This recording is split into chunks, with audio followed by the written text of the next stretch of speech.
निम्न में से किसने हाड़ौती प्रजामंडल की स्थापना की? चार ऑप्शन आपके सामने हैं। हरिनारायण शर्मा, पंडित नैनूराम, ठाकुर देशराज, त्रिलोकचंद। उत्तर नंबर 2। अगले ने हाड़ौती पूछा है। दोस्तों एक चीज याद रखना, नैनूराम शर्मा है ना, इसके साथ मैं दो चीजें जोड़ूंगा। आपको एक तो बात याद करनी है हाड़ौती की, और एक आपको बात करनी है कोटा प्रजामंडल। भाई 1934 और 1939, ये दो बात याद करो, हाड़ौती प्रजामंडल और कोटा प्रजामंडल। भाई हाड़ौती तो 34 और कोटा 39, ये बात आप जरूर याद करें। हाँ जी, एक बात और यहां पर मेरे को याद आई तो मैं बताना चाहूंगा। एक चीज तो ये क्लियर हो गई नैनूराम शर्मा की। दूसरी मैं ले लेता हूं हरिनारायण शर्मा। हरिनारायण शर्मा का संबंध अलवर प्रजामंडल से। कौन से प्रजामंडल से? अलवर से है। और अलवर प्रजामंडल की स्थापना भी 1938 है। हरिनारायण शर्मा वेरी इंपॉर्टेंट है। अलवर प्रजामंडल, कोई दिक्कत नहीं होनी चाहिए आपको, है ना। हरिनारायण शर्मा तो वो व्यक्ति है जिन्होंने कई गजब गजब के संघ बनाए, चाहे वो आदिवासी संघ हो, चाहे अस्पृश्यता निवारण संघ हो, चाहे वो वाल्मीकि संघ हो। कहते हैं कि ये व्यक्ति वो व्यक्ति है जिसने अपना मंदिर, खुद का मंदिर था ना, वो दलितों के लिए खोल दिया। आओ भैया पूजा करो, वेरी इंपॉर्टेंट है। तो याद रखें हरिनारायण शर्मा और इनके सहयोग करने वाले का नाम मिलता है कूंज बिहारी मोदी। तो वो भी लिख देता हूं, कूंज बिहारी, नाम है कूंज बिहारी या कुंज बिहारी मोदी। कूंज नहीं, मैं माफी चाहूंगा, कूंज शब्द के लिए कुंज होता है ना, कुंज, कुंज, कुंज न कि कूंज। कुंज, कुंज का मतलब उपवन है ना, पार्क वगैरह है ना।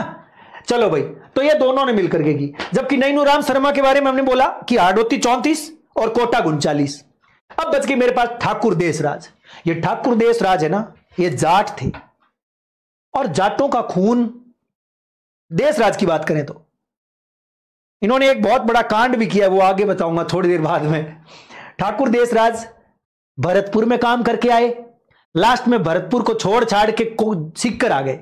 बोले सीकर में भी लड़ूंगा, पर वैसे देखा जाए तो दोनों ही जगह रहे थे वो, पहले भरतपुर फिर सीकर फिर वापिस भरतपुर, ऐसे।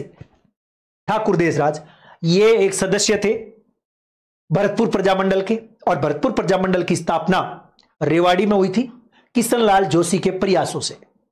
रेवाड़ी हरियाणा में 1938 में। बाद में हम जानते हैं गोपीलाल यादव हो, उसके अध्यक्ष भी रहे, जुगल किशोर चतुर्वेदी भी थे, है ना, ये तमाम, और ठाकुर देशराज तो मेंबर थे। त्रिलोकचंद माथुर, इनके बारे में यह है कि ये 1938 में करौली प्रजामंडल के संस्थापक माने जाते हैं। तो मैं लिख देता हूं करौली प्रजामंडल 1938। 1938 याद रखें, वेरी इंपॉर्टेंट है, करौली प्रजामंडल। ठीक है। अब देखो तीन चीज यहां पर हम बात कर रहे थे, मैं कंटिन्यू आपको बताना चाहूंगा। भाई हाड़ौती है तो 1934 है, कोटा है तो 1939 है। लेकिन एक चीज और है, यदि कोई आपसे पूछे कि बूंदी के बारे में बताओ, तो बूंदी में एक इंपॉर्टेंट चीज है, राजस्थान में बूंदी प्रजामंडल 1931 में स्थापित हुआ, कांतिलाल चौथानी। 1931 कांतिलाल चौथानी, है ना, और नित्यानंद राय इनके प्रयासों से। तो ये देखो कोटा, हाड़ौती और बूंदी तीनों आपके सामने है ना। इस प्रकार से ये क्वेश्चन आपका पूरा उत्तर नंबर 2 होगा।